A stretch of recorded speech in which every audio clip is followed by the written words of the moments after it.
أشهد أن لا إله إلا الله وحده لا شريك له وأشهد أن محمدا عبده ورسوله لا نبي بعده. أما بعد اللهم علمنا ما ينفعنا وانفعنا بما علمتنا وزدنا علما.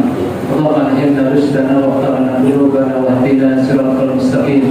رب اشرح لي صدري ويسر لي أمري واحلل عقدة من لساني يفقهوا قولي.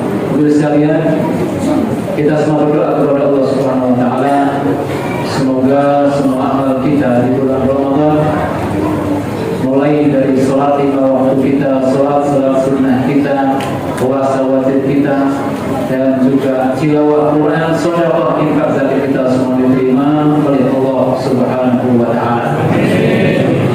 Setelah itu jemaah yang dirahmati Allah Subhanahu wa taala, di dalam hadis yang diriwayatkan oleh Imam Ahmad dalam musnadnya dari Abu Hurairah radhiyallahu anhu, ketika pertama kali Nabi menyambut Ramadan, beliau sampaikan, ja'akum syahrul Ramadan syahrul mubarak. Kata Nabi, datang kepada kalian bulan Ramadan, bulan yang mubarak, diberkahi. Jadi jamaah Allah Subhanahu wa taala, Nabi sudah menetapkan bahwa Ramadan ini diberkahi. Apa itu diberkahi atau itu berkah?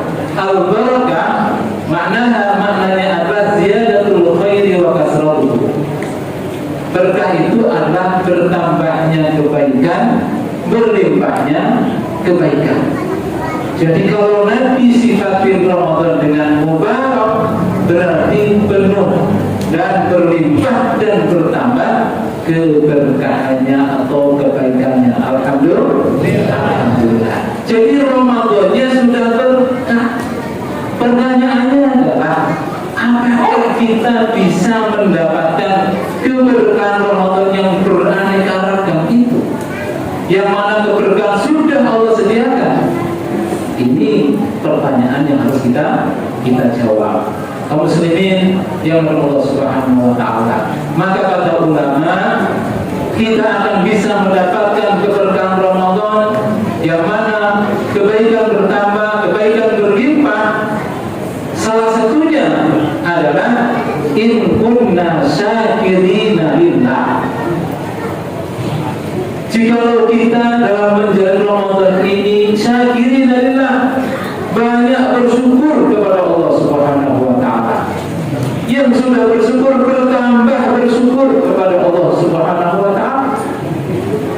Paling tidak semua nikmat yang diberikan oleh Allah, dan di antaranya adalah kata ulama nikmatu idraki Ramadan, yaitu nikmat dipertemukannya bulan Ramadan.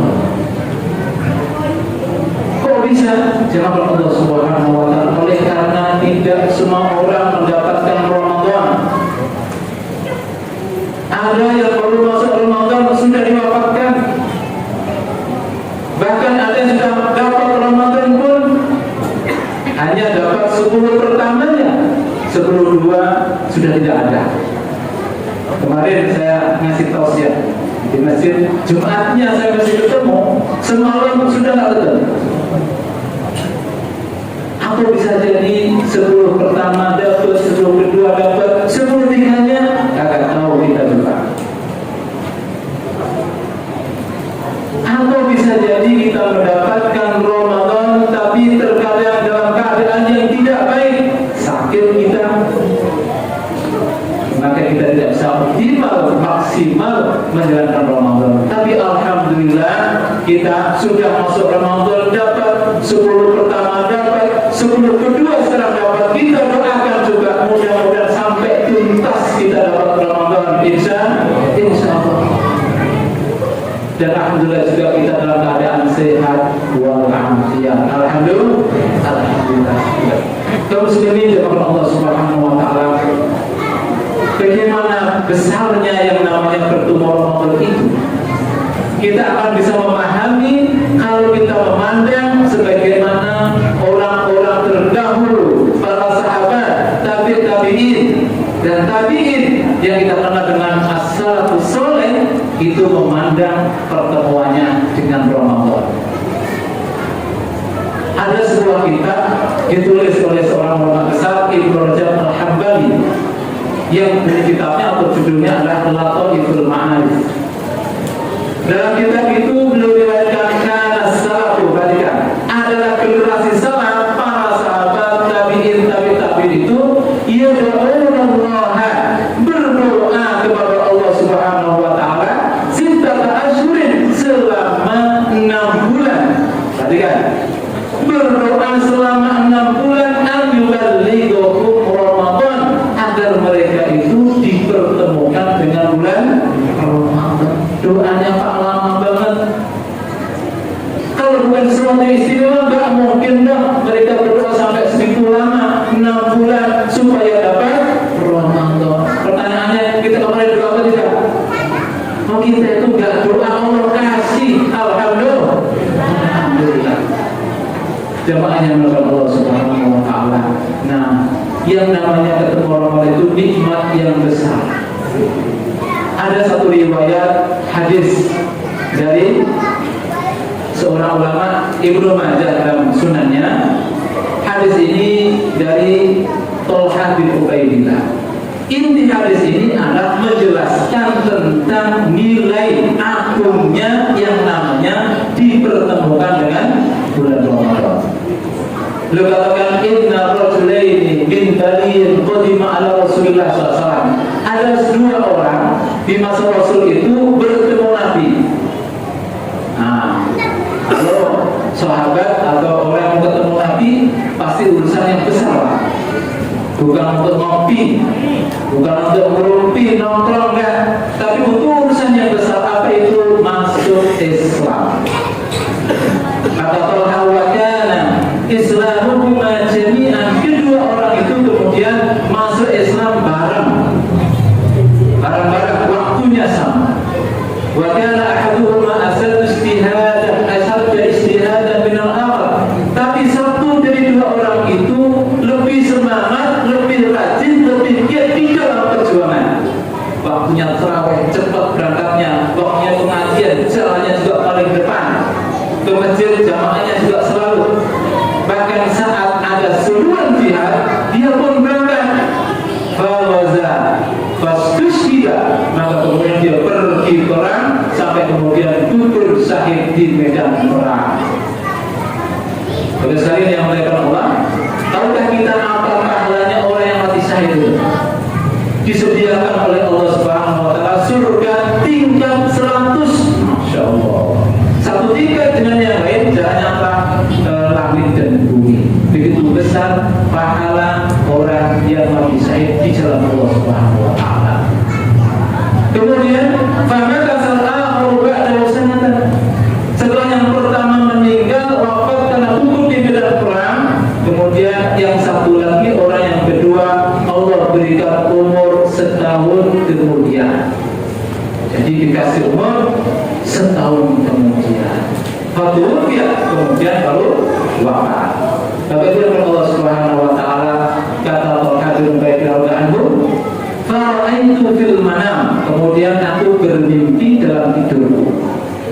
Nah, ini nggak sembarang mimpi tentu, karena nanti mimpi ini dibenarkan nanti. Mimpinya sesuatu yang luar biasa. Kalau kita mimpi apa, Bu? Pak? Halo? Katanya mimpi basah. Mimpi kejar kuntilanak, biasanya begitu. Lari kencang, mas-masan, keringatan. Ya iyalah, orang sakit bawa selimut. Mimpi makan durian, kakinya belebutan, bukan bau durian, bau yang lain. Dan mimpi-mimpi yang lain.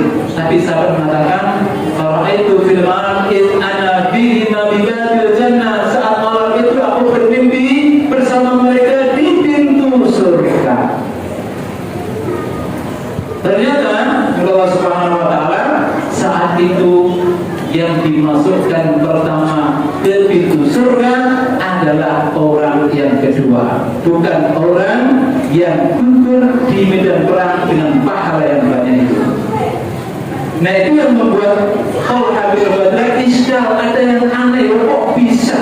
Ini orang kan lebih semangat, bagian jihad di medan perang gugur,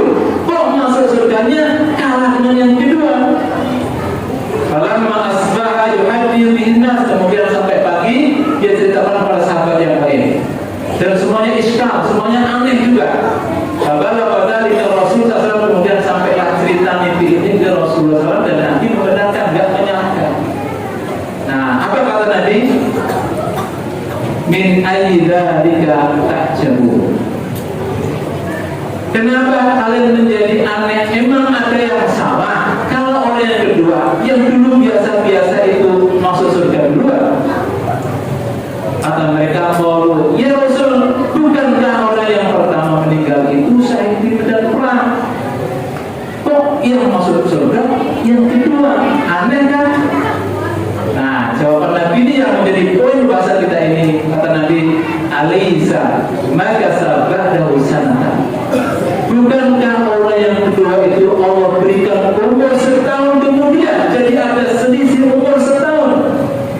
Kata Nabi, fa'adraka Ramadan. Di sini poinnya. Kemudian dalam setahun itu dia adraka Ramadan, menemukan bulan Ramadan, bertemu dengan bulan Ramadan.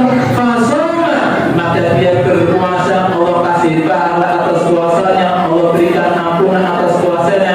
Fasolah kada min sabda, bahkan dia juga sholat sekian banyak sujud di bulan Ramadan. Sholat lima waktunya, sunnahnya, bahkan tarawihnya. Belum lagi tilawah Qur'annya, belum lagi sedekah, infak, zakatnya, belum lagi mungkin dia mendapatkan Lailatul Qadar. Faqalu, kata sahabat, bala ya Rasulullah. Ya Rasul, kata Nabi, fama bainahuma abdu ma bainas sama'i wal ardh. Maka jarak antara dua orang ini, karena yang kedua diberikan umur setahun mendapatkan Ramadan dan beramal banyak, puasa, ya sedekah, ya tilawah Quran, dapat Lailatul Qadar, diampuni dosanya. Ma bainas sama'i wal ardh, jaraknya itu jauh lebih jauh daripada langit dan bumi. Kesimpulan dari hadis ini dengan Allah Subhanahu wa taala, jadi bertemu Ramadan itu adalah nikmat yang agung, nikmat yang besar. Maka para sahabat berdoa lamanya sampai 6 bulan. Oleh karena apa? Oleh karena bertemu Ramadan, seorang hamba Allah dan kita semua bisa mengejar ketertinggalan kita dalam ibadah dan ketaatan. Dengan bertemu Ramadan, kita bisa memperbaiki diri dari yang tidak baik menjadi baik, dari yang kurang baik menjadi lebih baik. Dengan bertemu Ramadan, kita akan bisa melipat gandakan pahala dengan amal di bulan Ramadan seikhlas karena Allah Subhanahu wa taala.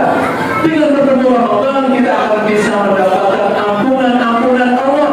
Dengan bertemu Ramadan, kita bisa bertaubat dari dosa kemaksiatan kezaliman yang kita lakukan. Maka kita akan bisa mengejar ketertinggalan. Alhamdulillah. Oleh karena itulah perlu kita syukuri. Perlu kita syukuri, bersyukur dengan syukur yang sebenarnya. Pertanyaannya, apa itu syukur yang sebenarnya?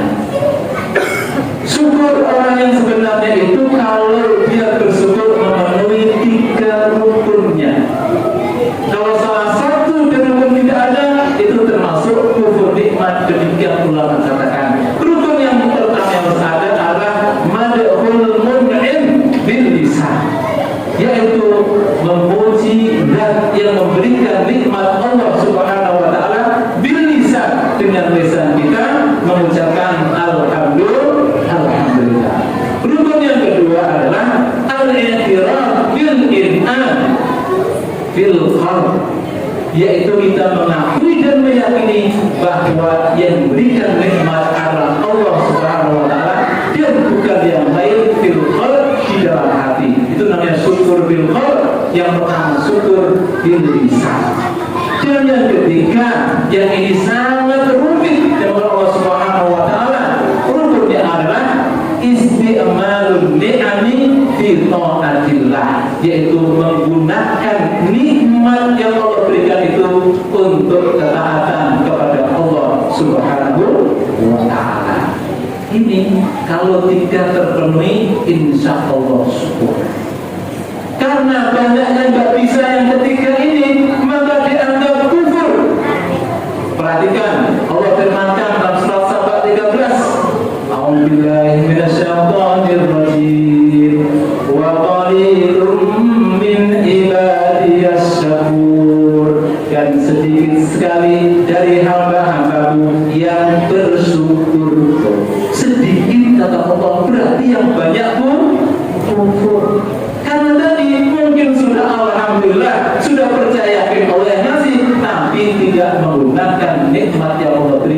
untuk taat kepada Allah Subhanahu wa taala. Nah, kita itu sudah diberikan nikmat bertemu Ramadan. Terus gimana syukurnya? Ya sudah, alhamdulillah ditemukan Ramadan. Yang kedua, kita yakin bahwa ini Allah yang ngasih. Yang ketiga, kita gunakan Ramadan ini untuk taat kepada Allah Subhanahu wa taala. Jadi itulah syukur. Kita berpuasa dalam rangka syukur kepada Allah. Kita tilawah Quran adalah syukur kepada Allah. Kita salat tarawih adalah syukur kepada Allah. Kita sedekah, infak, zakat itu juga untuk bersyukur kepada Allah Subhanahu wa taala. Maka semua menjadi enteng dan menjadi ringan. Itulah cara syukurnya Nabi. Perhatikan dalam hadis yang sahih, Umar Aisyah radhiyallahu karena Rasulullah SAW yaqum min al-lail. Suatu ketika Nabi SAW itu kata Aisyah radhiyallahu istri beliau ini mengatakan yaqum min al-lail. Qiyamul lail, salat malam